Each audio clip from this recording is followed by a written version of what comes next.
Hi అండి. నేను మీ రాజేశ్వరి ధర్మవరం నుంచి. ఈరోజు మీ అందరికీ ఉపయోగపడే ఒక మంచి మాటతో, ఒక మంచి విషయంతో అయితే మీ ముందుకొచ్చేసాను.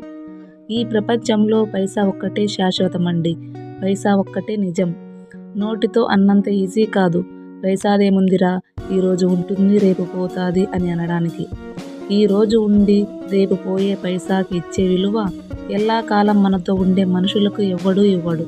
అందుకే పైసలు సంపాదించండి. నువ్వు బాత్రూమ్ కడిగి సంపాదిస్తున్నావా, బట్టలు ఉతికి సంపాదిస్తున్నావా, లేక సామాన్లు కడిగి సంపాదిస్తున్నావా, లేక మూటలు మోసి సంపాదిస్తున్నావా, కూలి పనులు చేసి సంపాదిస్తున్నావా అని ఎవ్వరూ చూడడు. నీ దగ్గర పైసా ఉంటే నీకు రెస్పెక్ట్, విలువ ఉంటుంది.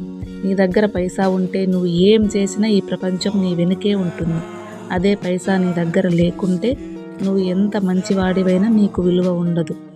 ఈ జనరేషన్లో ఇప్పటికీ డబ్బులకి ఉన్న విలువ మనుషులకైతే ఖచ్చితంగా లేదండి. నా అనుభవంతో అయితే చెప్తున్నాను. నేను చెప్పిన ఈ మంచి విషయం మీకు ఉపయోగపడుతుందని చెప్పేసి చెప్తున్నాను. ఈ వీడియో మీకు నచ్చినట్లయితే ఒక చిన్న లైక్ ఇచ్చి సబ్స్క్రైబ్ చేసుకోండి. Thank you.